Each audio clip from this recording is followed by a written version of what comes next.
Hi hello welcome to post 360. నేను మీ మురళీ రాపల్లి. అనగనగనగనగనగా ఆంధ్ర రాష్ట్రానికి గతంలో పనిచేసిన ముఖ్యమంత్రులందరినీ తీసుకున్నా కూడా చంద్రబాబు నాయుడు దగ్గరలోకి దరిదాపుల్లో కూడా ఎవరు రారు. ఉమ్మడి రాష్ట్రంగా ఉన్నప్పటి దగ్గర నుంచి ఇప్పటిదాకా ఆయన విధి విధానాలు ఏమి మరలా అప్పుడు కూడా నిరుద్యోగ భృతి వస్తానని కరెక్ట్గా 25 సంవత్సరాల క్రితం చెప్పాడు. మళ్ళీ ఇప్పుడు అదే చెప్తాడు.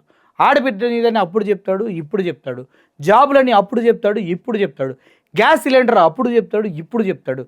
ప్రజలకి కావాల్సిన వాటిని ఇవ్వకుండా ఇస్తానని చెప్పి మాయ చేయడంలో చంద్రబాబు నాయుడు గారికి మించిన వాళ్ళు ఎవ్వరూ లేరనేది చరిత్ర ఎరిగినటువంటి సత్యం. ఈ సత్యాల్లోకి తొంగి చూస్తే ఇప్పుడు ఆంధ్రప్రదేశ్లో మీరు ఏది చూసినా కూడా పిపి అని కొత్త పాట పాడుతున్నారు కదా. పిపిపి విధానంలోని ముఖ్యమంత్రి కూడా పిపిపి విధానంలో చేసుకుందాం అంటే ఎలా ఉంటుంది? నారా లోకేష్ గారి పదవులు కూడా పిపిపి విధానంలో చేసుకుందాం. ప్రైవేట్ వాళ్ళు అందరూ ఇన్వాల్వ్ అవుతారు, గవర్నమెంట్కి ఏం సంబంధం లేదు. అసెంబ్లీలో కూడా ప్రైవేట్ వ్యక్తులు వచ్చి కూర్చొని పిపి అని ఊరుతూ ఉంటారు. అప్పుడు బాగుంటుంది. ఈ విధంగా చూసుకుంటూ పోతే మెడికల్ కాలేజీని పిపిపి విధానం, ఊళ్ళల్లో వేసే రోడ్లని పిపిపి విధానం, ఇంకోటి పిపి విధానం. ఈ పిపిపి విధానం అంటే ప్రజలందరికీ అర్థమయ్యేలాగా చెప్పాలంటే ప్రైవేట్ వాళ్ళకి ఇచ్చేస్తారు ఆస్తిని. అంటే మనం హైవే మీద వెళ్తుంటే టోల్ బూతులు ఉంటాయి కదా, టోల్ ట్యాక్స్ కడతాం కదా, ఫాస్ట్ ట్రాక్ ఇప్పుడు కడతాం కదా. ఎందుకు కడతాం? ఆ రోడ్ వేసినందుకు ఫాస్ట్ ట్రాక్ కడతాం. ఆ రోడ్ ఎవడేస్తాడు? ప్రైవేట్ వాడేస్తాడు. ఆ కాంట్రాక్టర్కి మనం గవర్నమెంట్ డబ్బులు ఇవ్వదు. కాబట్టి ఆ గవర్నమెంట్కి ఈ టోల్ ట్యాక్సులు 10 సంవత్సరాలు, 15 సంవత్సరాలు, 20 సంవత్సరాలు పర్మిషన్ ఇస్తాము. ఆ తర్వాత బొక్కలు పడ్డాయి, బూడ్చుకుంటున్నాం, ఎంత బిల్లు అయింది అంత బిల్లు అయిందని కట్టుకుంటా ఆ బొక్కలను రిపేర్ చేసుకుంటా ఈ టోల్ బూతులు జీవితాంతం మనం కడుతూనే ఉంటాం. ఆ టోల్ తీయడం మనం కడతాం తప్పదు. సో ప్రైవేట్ రోడ్డు కట్టిన రోడ్డుకి మనం టోల్ కట్టాలి. ఇప్పుడు మన ఊర్లలో కూడా రోడ్లు వేస్తాను పిపిపి విధానంలో అంటూ ప్రైవేట్ రోడ్డుకి ఇస్తాడు. ప్రైవేట్ రోడ్డు మనకు బంధువా, మన మిత్రుడా, మన సోదరుడా, లేకపోతే వాడైనా ఎందుకు ఇస్తాడు ఫ్రీగా? ప్రైవేట్ రోడ్డు వేసి వెళ్ళండి, నా దగ్గర డబ్బులు ఉన్నాయి, నేను రోడ్డు వేసి మీరు వెళ్ళండి, ఏముంది మన డబ్బులే అంటాడు. ఏంటి? ₹1 పెట్టిన దగ్గర 10 రూపాయలు తీయడమే బిజినెస్ అంటే. ప్రైవేట్ వాడు చేసే బిజినెస్ అదే. గవర్నమెంట్గా రోడ్లు వేయడం చేతగా మాకు ఇచ్చింది మూసుకొని ట్యాక్స్ కట్టరా కుయ్యా అంటే ఏ మాటలు మాట్లాడుకుని మూసుకొని ట్యాక్స్ కట్టాలి మనం. అలా రోడ్లన్నిటికీ ట్యాక్స్ కడతాడు. అంటే ఊళ్ళో రోడ్లు కూడా పిపిపి విధానం అంటే గవర్నమెంట్ ప్రభుత్వం మెడికల్ కాలేజీలు తీసుకెళ్ళి ప్రైవేట్ రోడ్డు చేతిలో పెడితే వాడు ఇచ్చిన బిల్లు, వేసిన బిల్లు ఇచ్చినట్టు మూసుకొని మనం కట్టాలి. కానీ వాళ్ళకి డాక్టర్లకి వాళ్ళందరికీ శాలరీస్ మాత్రం గవర్నమెంట్ వేస్తుంది. ఎంత దారుణమైన పద్ధతి అంటే ఇది. అసలు ఈ ప్రైవేటీకరణ అనేది ఎప్పటి నుంచి ఉంది? చంద్రబాబు నాయుడు గారు ప్రైవేటీకరణని నిజంగానే ప్రోత్సహించాడా అని నేను ఆలోచిస్తూ ఉంటే నాకు ఆణిముత్యం లాంటి ఇది బయటపడింది. ఈ వీడియో చూసిన తర్వాత దగ్గర 88 ప్రభుత్వ పరిశ్రమలను ప్రైవేటు వాళ్లకు దోచిపెట్టిన బాబు అనగానే వామ్మ 58 అని నా గుండె పగిలిపోయి దీన్ని చేయటం జరిగింది. ఒకసారి వినండి. ఏం చేసిండు? Allwyn, IDL, IDPL, Praga tools, Republic forge, DBR mill, నెఫ్స్ మిల్, లయన్జాయ్ mill, Nizam sugar, Sirpur Kagaz, Ramagundam fertilizer factory అని మున్సిపల్. ఇది ఆయన చదువుతున్న మంత్రాలు కాదు, అలానే ఇంకోటి కాదు.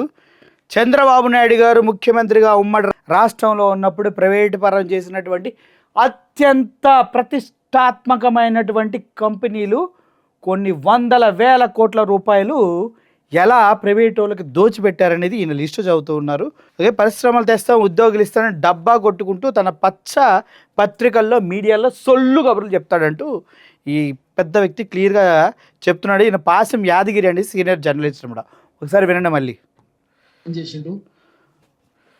Alvin, IDL, IDPL, Praga tools, Republic forge, DBR mill, నెఫ్స్ మిల్, లయన్జాయ్ mill, Nizam sugar, Sirpur Kagaz, Ramagundam fertilizer factory అని మున్సిపల్. నిజాం షుగర్స్ గోగరాజు గంగరాజుకు 169 కోట్ల కానుంది. ఇక్కడ నోట్ చేయండి. నిజాం షుగర్ ఫ్యాక్టరీని గోగరాజు రంగరాజుకి 160 కోట్లకు అమ్మేస్తే ఆ మిషనరీ అమ్మితే వాడికి ఎంత వచ్చిందో వినండి. అసలు 169 కోట్ల దాని మిషన్లు అమ్ముకుంటానికి 480 crores వచ్చినాయి. ఓన్లీ మిషన్స్, ల్యాండ్ కాదు, ఓన్లీ నిజాం షుగర్ మిషన్స్ అమ్ముకుంటే 480 కోట్లు వచ్చినాయి అంట. 160 కోట్లు కట్టుబెట్టి అందుట్లో ఏ కమిషన్స్, ఏ దందాలు లేకుండా చంద్రబాబు నాయుడు ఎలా చేస్తాడు? తర్వాత 32,000 acres భూములు ఉన్నాయి దానికి. నిజాం సొంతం భూములు. ముంబోస్పల్లి అంటే మెదక్, ముంబోస్పల్లి, బోధను, సిరిసిల్ల ఇవన్నీ కలిపి 3 జిల్లాలు కలిపి. Asia's largest sugar cane factory. Sugar cane ఎక్కువ వస్తుంది. Asia's largest sugar factory. ఎందుకు మూసేసినావు? 169 కోట్లకి ఎట్లా? మనం ఒక వీడియో చూసినాం యాక్చువల్గా. భూములు అమ్ముకుంటే కూడా ₹1,00,000 ఎకరం అమ్ముకుంటే 3,200 కోట్లు ఉంటుంది. అంత అవినీతి మొత్తం హైదరాబాద్లో ఇండస్ట్రియల్ ఎస్టేట్స్ అన్నిటినీ మూసేసింది. పారిశ్రామిక వాటికలని శ్మశాన వాటికలేని ఉదాహరణకు సనత్ అంటే ఉర్దూ ఇండస్ట్రీ, ఆల్విన్ అవన్నీ ఉండేవి క్లోజ్. ఆజామాబాద్ పక్కనే కదా చార్మినార్ క్రాస్ రోడ్స్ దగ్గర ఉంటుంది, ఆర్టీసీ క్రాస్ రోడ్. అన్ని ఇండస్ట్రీస్, ఏమేమి ఇండస్ట్రీస్ ఉంటాయి? PST Charminar cigarette factory, Golconda cigarette factory, Rajendra oil mills, KD oil mills, Agarwal industries.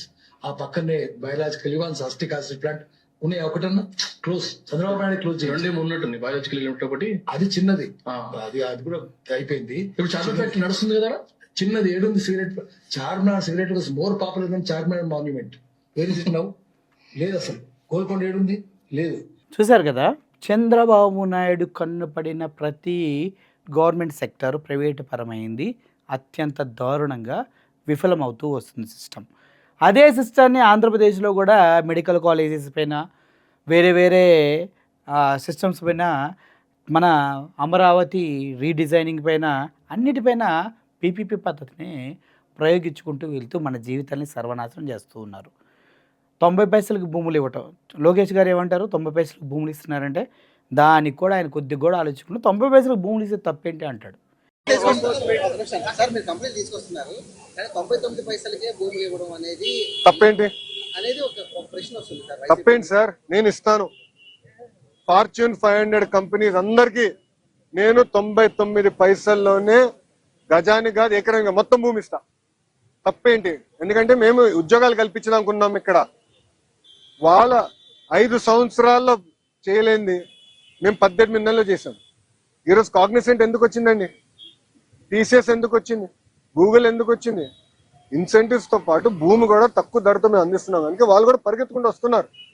ఈ రోజు భారతదేశంలో అన్ని రాష్ట్రాలతో పోల్చితే ఇన్వెస్ట్మెంట్స్ లో ఆంధ్ర రాష్ట్రం నంబర్ 1, 25% వచ్చింది. దాని తర్వాత రాష్ట్రం దాదాపు 7-10% అని ఎన్నుకుంది. నేను గౌరవ ముఖ్యమంత్రి గారికి నిన్న మీటింగ్ లో చెప్పా, sir we will celebrate when it is 50% అని మీరు గమనించండి. ఒకే రాష్ట్రం, ఒకే రాజధాని, కానీ అభివృద్ధి వికేంద్రీకరణ. శ్రీకాకుళం నుంచి చిత్తూరు వరకు, అంటే ఇచ్చాపురం టు కుప్పం పెట్టుబడులు తీసుకొస్తున్నాం. Decentralised development, cluster based approach అనేది మేము చేస్తున్నాం. అయితే ఇక్కడ ఆలోచించాల్సింది ఏంటంటే, చంద్రబాబు నాయుడికి ఉన్నటువంటి క్రెడిబిలిటీ చూసి వచ్చేవాడు కోట్లు పెట్టి భూములు కొనాలని వెంపర్లాడాల. నేను నా బ్రాండ్ అన్నప్పుడు బ్రాండ్ కోసం పరుగులు పెట్టాలా. ఇప్పుడు వాచ్ బ్రాండ్ ఉంది, ఫర్ ఎగ్జాంపుల్ ఫాజ్లో, రాడాన్, ఇలా జీషోక్, కొన్ని బ్రాండ్స్ ఉంటాయి. ఆ బ్రాండ్స్ కోసం పరిగెడతారు. అలా పరిగెట్టాలి బ్రాండ్ కోసం. ఐఫోన్ ఉంది, పరిగెడతారు బ్రాండ్ కోసం. అలా పరిగెట్టినప్పుడు అది బ్రాండ్ అవుతుంది. కానీ నా రేటు 1,50,000 రూపాయల వాచ్ తీసుకొచ్చి 90 పైసలకి ఇస్తాను నేను, తీసుకో అంటే అది బ్రాండ్ అవుతుందా? ప్రజలు ఆలోచించాలి, బ్రాండ్ కాదు. మనని అమ్ముకోవటం, ఆంధ్రప్రదేశ్ని తాకట్టు పెడతాం. ఇలా ఉమ్మడి రాజధాని దగ్గర నుంచి ఇప్పుడు ప్రత్యేక ఆంధ్రప్రదేశ్ ఏర్పడ్డ మొత్తం కాలంలో చంద్రబాబు నాయుడు గారు ప్రైవేటీకరణ చేయనటువంటి వ్యవస్థ లేదు, చేయకుండా ఆగే సమస్య లేదు. ప్రజలు ఎదురు తిరిగి నిజాలు తెలుసుకొని చొక్కా పట్టుకొని నిలదీసి ఏందిది అని అడిగే రోజు రావాలని కోరుకుంటున్నా.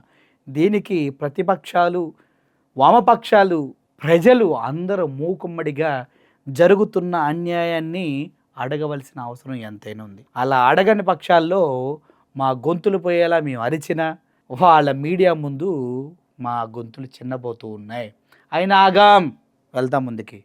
ఎవడో వస్తాడు ఏదో చేస్తాడని ఎదురు చూసే ప్రజలకి వాయిస్లా ఉండటానికనే ఆనందపడతాం. కానీ ఊడిగం చేస్తూ అన్యాయాన్ని సహిస్తూ ప్రశ్నించకుండా ఉండటం అనేది మా వల్ల కాదు, అది మాకు చేత కాదు. సో ఓవరాల్గా ప్రైవేటీకరణలో చంద్రబాబు నాయుడు గారు హిట్లర్ని మించిపోయాడు అన్న విషయం కరెక్ట్. హిట్లర్ ఎందుకంటే దాష్టికం, దారుణాలు ఎన్ని చేశాడో మనకు తెలుసు. అటువంటి నియంత కన్నా చంద్రబాబు నాయుడు గారు ఏమీ తక్కువ కాదనేది ఇతను చెప్పిన మాటల తర్వాత నాకు అర్థమైంది. సో ఈయన ఆషమాషి వ్యక్తి కాదు, సీనియర్ జర్నలిస్ట్ పాసం యాదగిరి గారు. ఈయన మాటలు అక్షర సత్యాలు, వాటిని నమ్మాలి. జరిగిన అన్యాయం కళ్ళ ముందే కనిపిస్తుంది. ఇప్పుడు ఆయన లిస్టు చదివినటువంటి ఆల్విన్ దగ్గర నుంచి చార్మినార్ సిగర్స్ దాకా, అదేవిధంగా నిజాం షుగర్ ఫ్యాక్టరీస్ దాకా ఏది లేదు, భూస్థాపితం. కారణం ఎవరు? చంద్రబాబు నాయుడు గారు. Note this point. I Murali signing off. ఇలాగే మనం చలించకుండా బ్రహ్మ పదార్థంలాగా, జడవాయువులాగా ఉండిపోతే ప్రతి ఒక్కడు మనల్ని ఇష్టం వచ్చినట్టు వాడుకోవడానికి చూస్తూ ఉంటారు. గొంతు లేనివాడు బ్రతికినా, ప్రశ్నించేవాడు చచ్చినా ఈ సమాజానికి మంచిది కాదు.